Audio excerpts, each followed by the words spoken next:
Shalom saudara-saudara yang saya kasih di dalam Tuhan. Bahan utama untuk khotbah di minggu ini terambil dari kitab Kolose pasal 1 ayatnya yang ke-15 hingga ayatnya yang ke-29. Demikian firman Tuhan. Ia adalah gambar Allah yang tidak kelihatan, yang sulung, lebih utama dari segala yang diciptakan. Karena di dalam Dialah telah diciptakan segala sesuatu yang ada di sorga dan yang ada di bumi, yang kelihatan dan yang tidak kelihatan, baik singgasana maupun kerajaan, baik pemerintah maupun penguasa. Segala sesuatu diciptakan oleh Dia dan untuk Dia. Ia ada terlebih dahulu dari segala sesuatu, dan segala sesuatu ada di dalam Dia. Ialah kepala tubuh, yaitu jemaat. Ialah yang sulung, yang pertama bangkit dari antara orang mati, sehingga Ia yang lebih utama dalam segala sesuatu.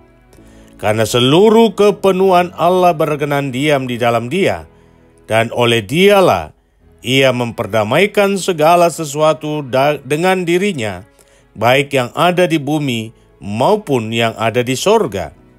Sesudah Ia mengadakan pendamaian oleh darah salib Kristus, juga kamu yang dahulu hidup jauh dari Allah dan yang memusuhinya dalam hati dan pikiran seperti yang nyata dari perbuatanmu yang jahat, sekarang diperdamaikannya di dalam tubuh jasmani Kristus oleh kematiannya, untuk menempatkan kamu kudus dan tak bercela dan tak bercacat di hadapannya.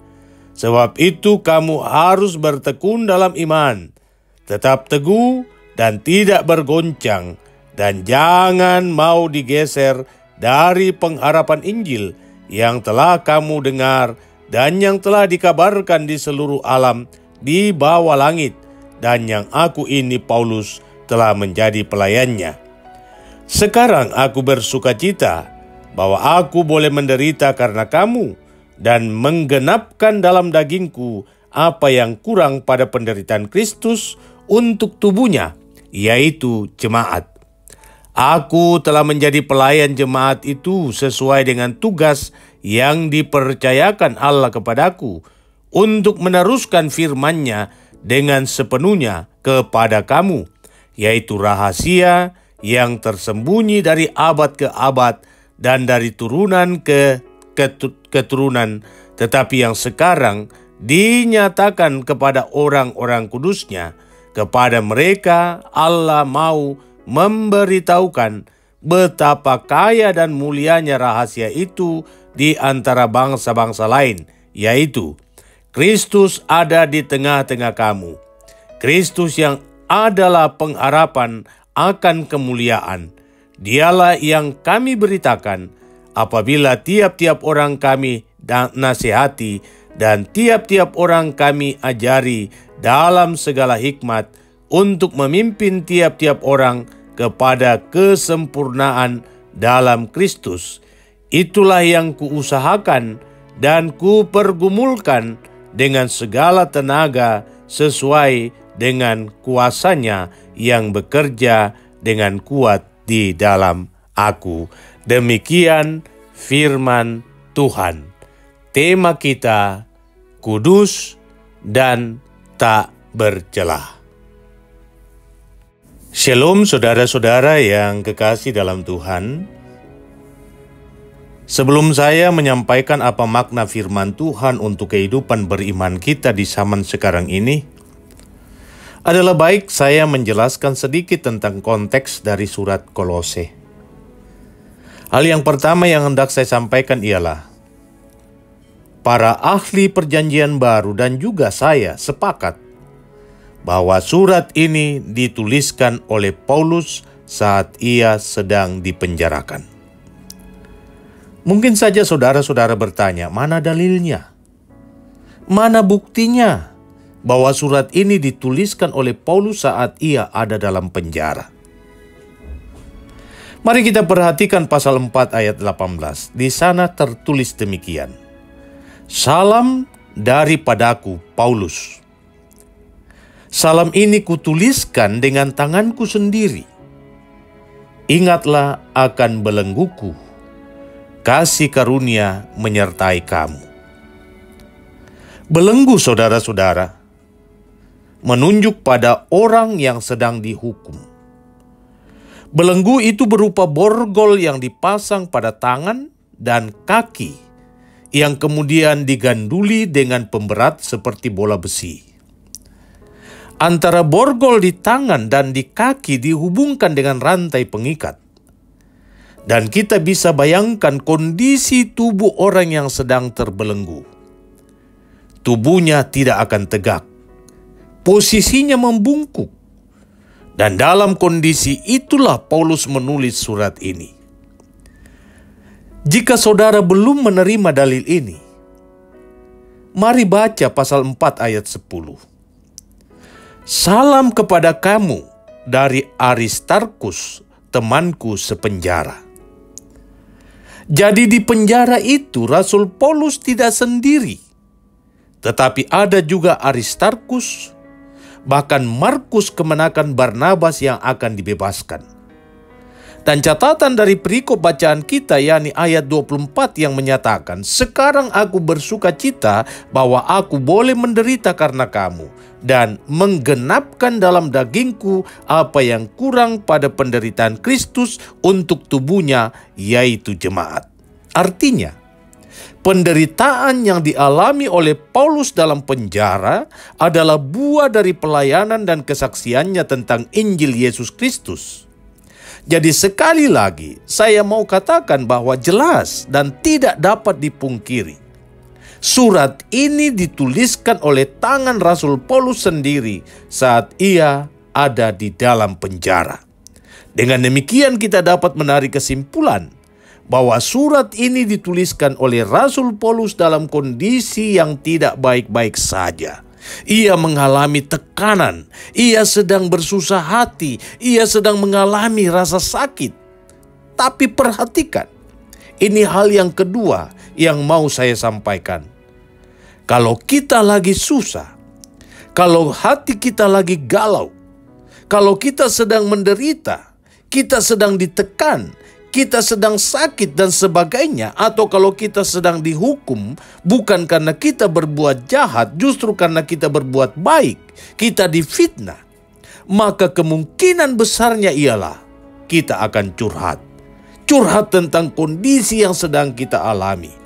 Kita akan tuliskan semua unek-unek kita untuk diketahui oleh orang lain. Terlebih saudara-saudara, dalam era digital sekarang ini, kita akan tumpahkan semua kekesalan di hati kita lewat media sosial.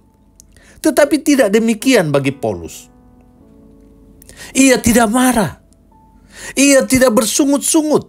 Ia tidak berkeluh kesah. Ia tidak mengeluh. Ia tidak meratap karena penderitaan yang dialaminya. Tetapi ini yang dilakukan. Kami selalu mengucap syukur kepada Allah Bapa Tuhan kita Yesus Kristus setiap kali kami berdoa untuk kamu. Pasal 1 ayat 3. Justru di tengah penderitaan yang dialaminya, Paulus menunjukkan kualitas imannya. Penderitaan, rasa sakit, dan berbagai pergumulan hidup tidak akan pernah menghentikannya untuk selalu bersyukur kepada Allah. Dan keteladanan untuk selalu bersyukur dalam segala hal, ia juga sampaikan kepada jemaat di Tesalonika dalam 1 Tesalonika pasal 5 ayat 18. Sebab bersyukur dalam segala kondisi itu yang dikehendaki oleh Allah. Dan hebatnya lagi, dalam ayat 24 tadi, perikop bacaan utama kita, Paulus mengatakan, sekarang aku bersuka cita bahwa aku boleh menderita karena kamu. Itu hal yang kedua. Hal yang ketiga yang hendak saya sampaikan, dan ini sangat menarik, yakni surat ini ditujukan kepada jemaat yang belum pernah dikunjungi secara pribadi oleh Rasul Paulus. Artinya, jemaat ini bukanlah jemaat buah dari pekerjaan pekabaran Injil yang dilakukan oleh Paulus. Jemaat ini berdiri dari buah pelayanan Epafras. Pertanyaannya, siapa Epafras itu? Epafras adalah seorang yang berasal dari Kolose, yang mendengarkan Injil dan menjadi murid melalui pelayanan Paulus saat Paulus ada di Efesus. Setelah menjadi murid, Epafras rindu untuk memuridkan orang-orang di kota asalnya, sehingga ia pulang memberitakan Injil di sana, dan dari pelayanan itu jemaat Kolose berdiri. Nah, saat Epafras mengunjungi Paulus di penjara, ia seringkan pergumulan jemaat yang berkaitan dengan guru-guru palsu, yang berkaitan dengan pengajaran-pengajaran sesat yang sedang merebak di tengah-tengah jemaat. Paulus tidak hanya mendoakan jemaat Kolose ketika ia mendengarkan pergumulan itu, tetapi ia juga mengarahkan mereka untuk tetap berdiri teguh pada Injil yang sejati yang sudah mereka terima saat mereka menjadi percaya.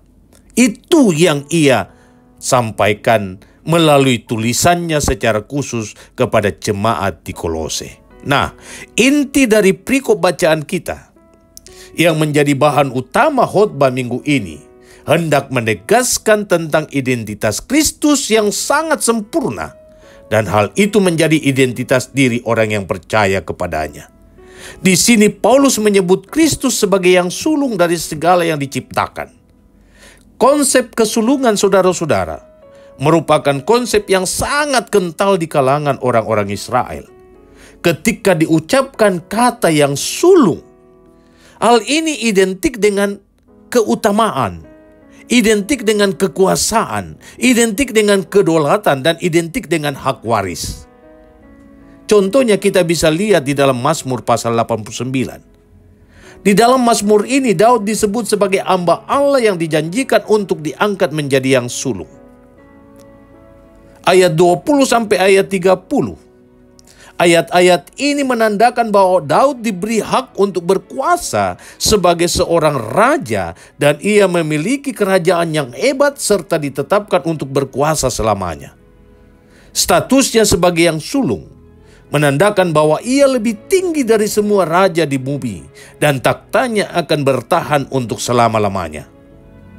Ternyata saudara-saudara, Mazmur ini tidak hanya berbicara tentang Daud, tetapi berbicara tentang Dia yang akan datang, yang ada di jalur Daud, yakni Kristus. Dan karena itu tidak salah jikalau Kristus Yesus disebut anak Daud.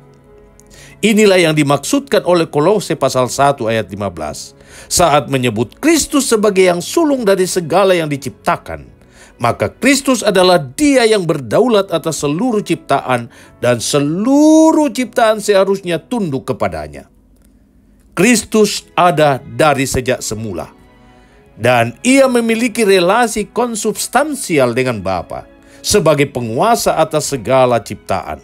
Karena itu narasi tentang yang sulung ditutup dengan satu pernyataan, bahwa Kristus harus menjadi yang terutama dan utama dari segala sesuatu, karena di dalam Dia tersimpul seluruh kepenuhan Allah.